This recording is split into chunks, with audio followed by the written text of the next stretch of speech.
Welcome back to MPS Now. I'm Steve Sutmiller, Senior Coordinator of Athletics. Today in the studio we have somebody special here, Mr. Charles Hatcher, a graduate of Norview High School. Welcome. Yeah. All right. Happy to be here.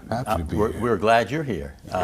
So we want to talk a little bit about you, and then going back to your Norfolk years, and then to the point where we are now with Charles Hatcher. Okay, so let's talk about growing up in Norfolk. Segregation was around that time, and just how important sports played a role in your development moving forward. Well, you know, in those years coming up, we lived in a place called Liberty Park, Liberty Park area in Norfolk, in the central area, not far from the Booker T. Washington, Ruffner High School, the contingent, of course, during that time. You know, you only had one, well, everybody knows the history of Booker T, the major catalyst for high school basketball for African Americans in those years. And I came up through the ranks of the recreational department, playing ball, and both football was across the board. But my brother played for Booker T, and that kind of persuaded me to start looking at basketball a little more, because that was during their old heydays where all the great champions and guys came out of Booker T. Washington.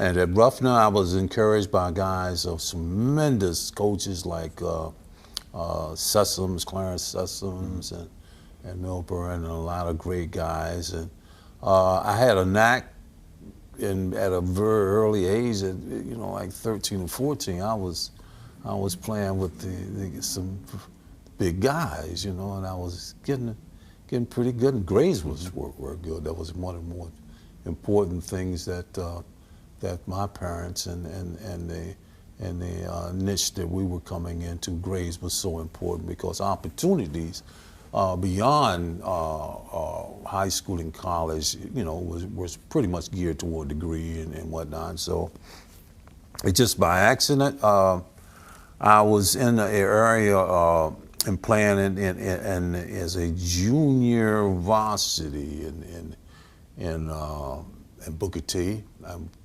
made the team, and we got involved in a recreational thing, and I was recommended by attorney named Austin, and he said that you've been chosen to do something that's very unique in helping the civil rights and integration. You know, at that time, you know, I just want to play ball, you know, and get put the high school situations. And he said that I want you to talk to a gentleman named Reverend Lowry out of Atlanta, and Ralph Abernathy with Dr. King.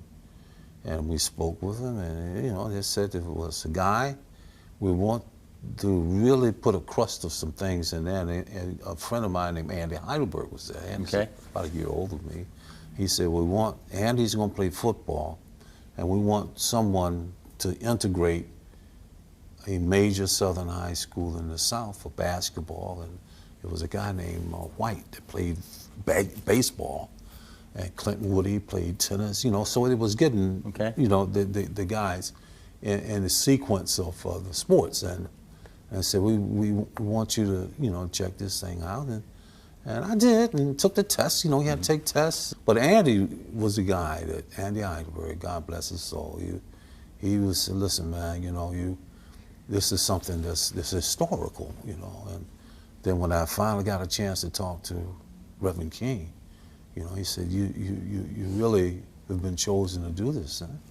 So at that time, you're at Booker T. You got to make a tough decision. Yeah, man. I want to be a part of the Dr. greatness of Booker T. Yeah, you know. So you go to Norview High School, and then obviously talking to Andrew Heidelberg. Yeah, it was rough. So talk about a little bit. How was it at Norview High School? It was still very tedious, very on the borderline. Of course, even with that half a semester in with Andy and a few others that were there, you know, they still had the effigies and police taking you to the classes, and escort you to the bathroom, escort you to go eat, escort you out to class, getting you on. Yeah, it was interesting. It was very interesting and very challenging. But you know, I hung in there because I could see then a purpose in this, and you know, it was bigger than me, and I started feeling the responsibility of the integration movement and the things that were coming off of it, and being the first. And of course, when Andy, all of us were in high school late because everybody was only played a year, so you know everybody was transitioning very quickly, and I was the first one. And then and looking around the state, and you know, and it was very challenging. Another athlete came doing the same team I did was a brother named Herman Baldwin. He wound up going to Maury, and after we you know went on, and I mean it was rough. I mean this. So during this rough time, talk about how being on that basketball team, fitting in with new teammates. You know, how did that make the transition a little bit better during basketball time? Coach Brown, oh man, he was like a surrogate father to a great degree. He's a tremendous man, and made an impact not just on my life, on the integration moment, because his patience with me and his lovely wife, Ms. Brown, guided me into a point that I could feel like I was being supportive. And then the guys that I was playing, you know, God bless a old guy named Richard Boyce, has passed now. But my point guard is here. His name is Chris Heineke. You know, these are the guys that became my extended families to a great degree. Chris is here. You know, these are guys that's something special. You know, he used to say, and I used to shoot quite a bit. So you're talking about special. I mean, that senior year, you guys had something special. Oh, so talk a little bit about that senior year. State, you know, got to the state. We were ranked nationally, actually, and we had a real good team with Chris and the young man Cyril Belk and Walter Collins and Pat Berry. Boy, we pretty much, you know, went through the Eastern District pretty cool, you know, and then I became the one of the leading scorers in the state and in the South, and that kind of caught on, something kind of special. And then we started getting a lot of attention nationally to Northview because of some of the things we have been doing, and lo and behold, I mean, it was one of the greatest experiences. Being, in some cases, we were the only African Americans almost in the gym, except for those that would come see us play. But so you were the player of the year.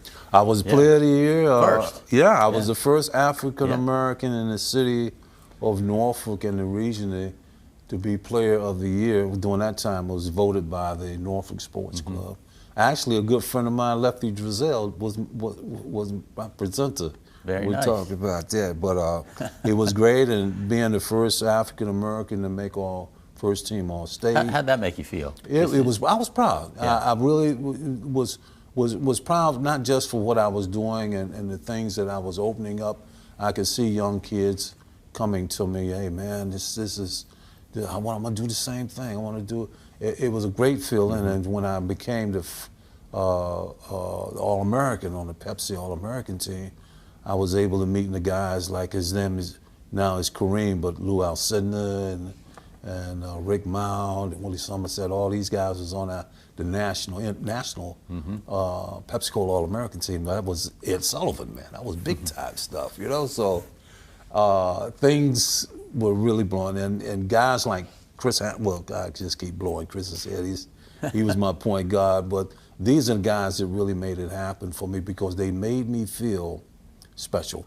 It made me feel warm. See, sports does that. Right. And that's one of the better things that I can always look back and say the experiences here, because this tale that we're talking now this story has permeated the careers and helped me be a part some of the greatest basketball players in the history of the game. Thanks for the lead in. Let's talk about after high school, all that success at high school. You went to over Elizabeth City, overseas. Elizabeth City for a year. I was, before then I went into service, you know, and during that interim, it was Vietnam, and man, it was rough. I got drafted in the Army, and I was coming up with a guy named Mike Barrett who competed on the Olympic team, and he made it, of course. And some of the cats, Mike was out of West Virginia, All-American, played out there with Jerry West, and I played, and then I got off. I had a chance to play in the Olympic trials. I mean, go to the Olympic trials, and then I made in the service and all Navy in the service overseas and around the world, and then all of a sudden I got picked up by Elizabeth Bobby Vaughn. Okay. Great cat, great coach. And I played a year, and then from there, I had a tryout offer with a free agent draft in the ABA with the Indiana Pacers. And that's where it all started. So I was fortunate enough to, from the ABA, a couple of runs, and my career jumped off overseas. So I played in about 11 countries. Started off in Puerto Rico and Panama. Then I went to Milan, and that's where I met Joe Bryant. You know, and saw little Kobe when he was little.